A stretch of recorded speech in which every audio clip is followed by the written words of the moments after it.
adik-adik, kembali lagi bersama Kak Eva di sini di channel Fisika ini. Di channel ini, Kak Eva akan membantu adik-adik semua dalam mempelajari dan memahami materi-materi fisika tentunya. Belajar fisika menjadi lebih mudah bersama Kak Eva di Fisika ini. Nah, hari ini kita mau masuk ke kinematika, gerak melingkar, berarti ya masih di bab mekanika. Kalau kemarin kita sudah bahas mengenai gerak lurus, kali ini kita mau bahas bagaimana jenis dari gerak melingkar ya. Kita masuk topik dari kinematika gerak melingkar. Oke. Nah, dari judulnya saja kalau kita perhatikan namanya gerak melingkar. Berarti gerak melingkar ini terjadi atau timbul pada lintasan yang melingkar atau lintasan lingkaran. Nah, gitu dong ya. Nah, sebelum kita lebih jauh lagi membahas mengenai gerak melingkar, ada baiknya kita lihat dulu bagaimana analogi antara gerak lurus dan gerak melingkar ya. Adik-adik ada tahu nggak mengenai analogi? Analogi itu semacam membandingkan, memposisikan, mensejajarkan ya. Nah, kita lihat bagaimana analogi dulu ya. Ini dasar kita kalau kita mau bahas gerak melingkar ya, Dik ya. Nah, yang mau kita analogikan di sini adalah antara gerak lurus sama gerak melingkar. Nah, sebelumnya kan kita sudah bahas tuh mengenai gerak lurus ya, di mana pada gerak lurus jarak itu simbolnya, ada yang tahu apa simbol dari jarak pada gerak lurus, Dek? Ayo, apa simbol jarak pada gerak lurus?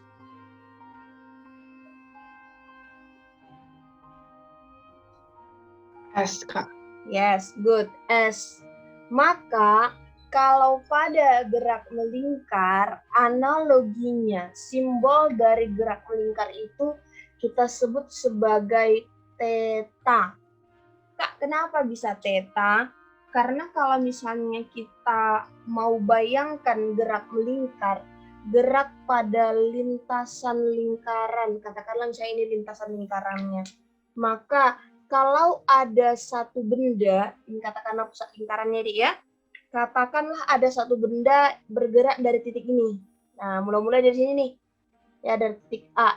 Kemudian dia bergerak sampai ke titik B, ini titik B nih.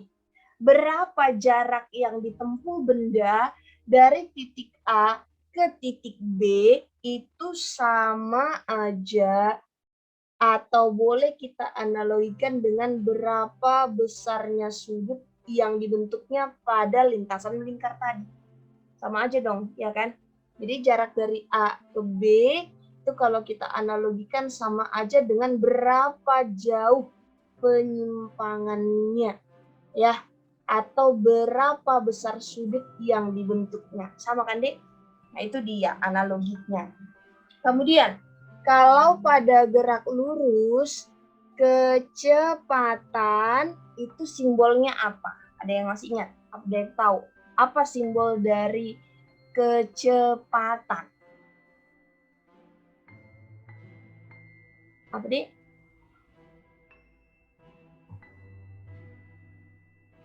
Ayo, apa simbol dari kecepatan? V. V, good. Maka pada gerak melingkar kecepatan ini kita analogikanlah sebagai omega. Ya, ini dibaca omega, bukan oh my god, bukan ya, omega. Ya. kalau ini kita sebut sebagai kecepatan linier, maka ini kita sebut sebagai kecepatan anguler. Nanti kakak jelasin lebih lanjut ya. Nah, kemudian kalau digerak lurus percepatan, apa simbolnya? Coba kakak mau dengar suara dari Kesia nih, percepatan. Apa simbolnya di dalam gerak lurus, Kes?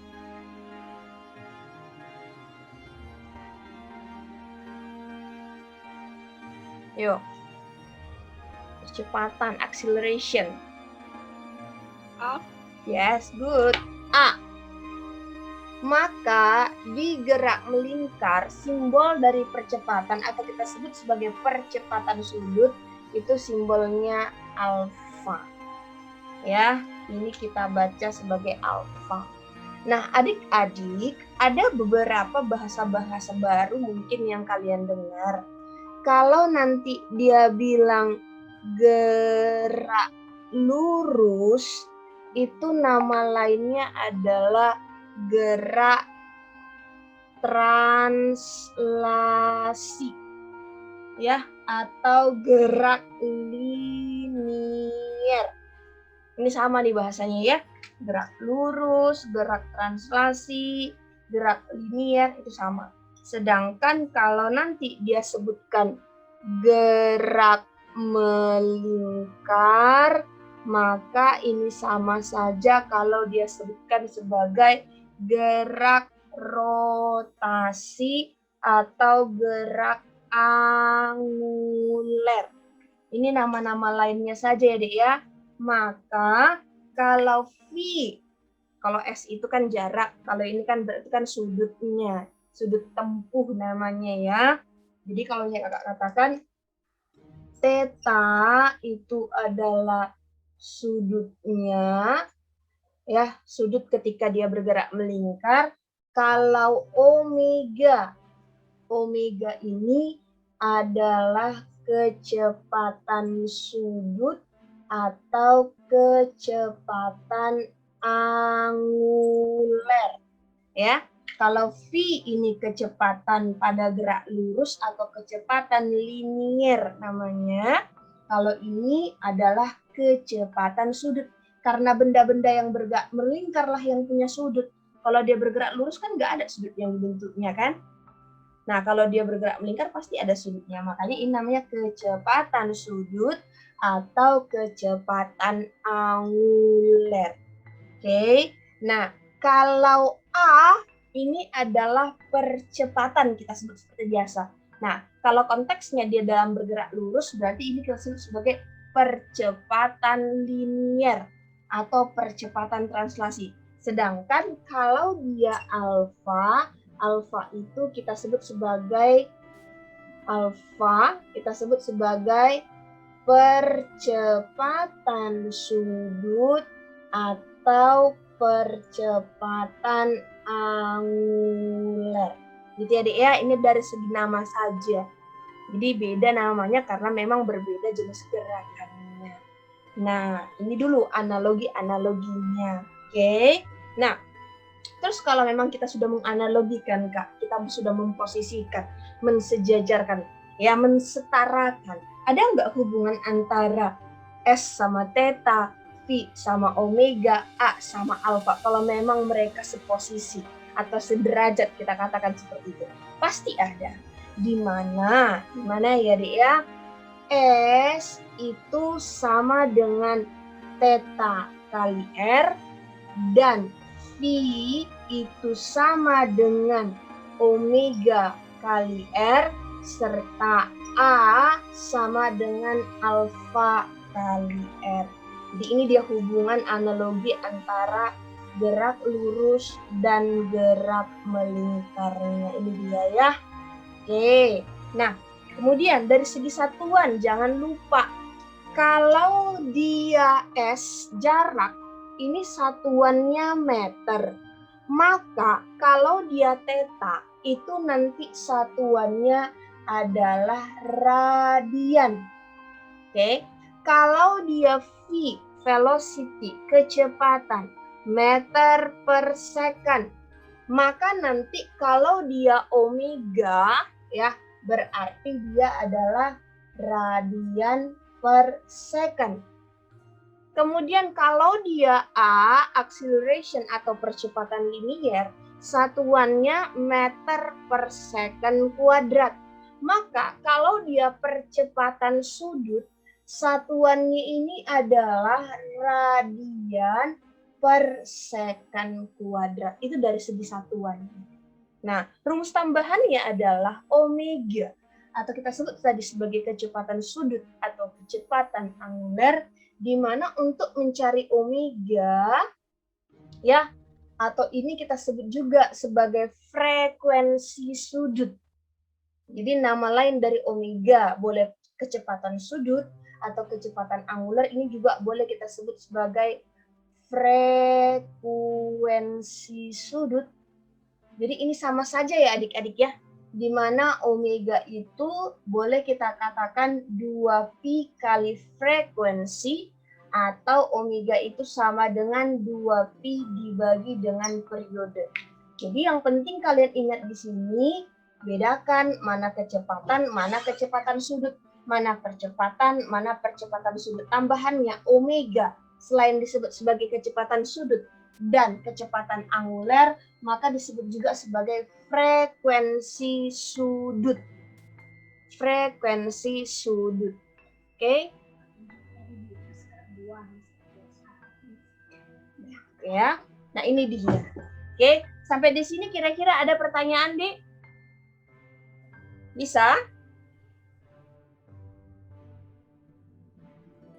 Paham nggak? Ini masih pengantar. Itu apa, Kak? Apa, Dek? T. A. T. Yang itu 2pi per T. Oh, oke, siap. Nah, kalau omega, tadi kakak bilang rumus tambahannya dia boleh 2pi kali frekuensi atau 2pi per periode. Nah, F di situ ya, F di situ adalah frekuensi. Ya, F itu frekuensi. Frekuensi gerakannya. Atau kalau dia berputar berapa kali putarannya. Itu namanya frekuensi, di mana kalau namanya frekuensi itu satuannya adalah hertz. Ya. Nah, sedangkan kalau T besar itu kita sebut juga sebagai periode atau perioda. Ya. Satuannya ini second. Nah, kalau frekuensi itu apa sih, Kak? Frekuensi itu bolehlah kita katakan berapa banyak putaran yang terjadi dalam 1 detik. Kan bendanya mau berputar nih.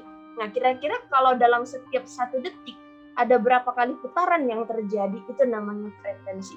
Jumlah getaran yang terjadi setiap detik. Ini namanya frekuensi. Sedangkan kalau yang dimaksud sebagai periode ini adalah berapa waktu yang dibutuhkan untuk menempuh 1 kali getaran. Jadi dalam 1 kali getaran, periode itu adalah getaran jadinya ya. Periode itu adalah berapa waktu yang dibutuhkan untuk menempuh 1 kali putaran. Berarti 1 kali putaran itu berapa waktunya? Itulah yang kita sebut sebagai periode di sini. Maka dari segi rumus, ini kan saling berkebalikan ya. Kalau ini N per T, ini T per N. N-nya di sini adalah jumlah putaran. Ya, N di situ adalah jumlah putaran. Maka karena disaling kebalikan, bolehlah kita simpulkan bahwa frekuensi itu sama dengan seperperiode atau periode itu sama dengan seperfrekuensi. Makanya dari rumusnya 2pi kali frekuensi, frekuensi itu seperti. Makanya di sini rumusnya jadinya 2pi per periode. Gitu dia. Itu mengacu kepada jenis atau berapa banyak putaran yang terjadi atau yang dilakukan benda ketika dia bergerak melingkar. Itu dia. Pengantar untuk gerak melingkar. Bisa deh? Yuk, ada yang mau bertanya?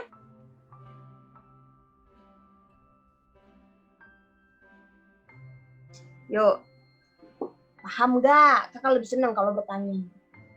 Tanya dulu Dinda. Din, Tadi N apa, Kak? apa sayang? Tadi N apa? N. R N. atau N? Oh, N. N di situ adalah jumlah putaran. Sini kakak tulis ya. N itu adalah jumlah putaran. Dia kan pengen berputar nih. Nah, jumlah putarannya itu berapa kali? Itulah namanya N. Bisa T-nya waktu. Second. Bisa dekku? Paham? Jadi, kira-kira inilah komponen-komponen yang dimiliki benda ketika dia pengen berputar atau bergerak melingkar. Nanti dia punya sudut putar, dia punya kecepatan putaran. Di dalam kecepatan putaran tentunya dia punya frekuensi putaran, periode putaran. Dek, tolong dibedakan nanti ya kalau dia bilang frekuensi sudut itu bukan F, tapi frekuensi sudut itu adalah omega. Tapi kalau dia sebutkan hanya frekuensi, ya baru itu F. Jadi jangan sampai salah ya.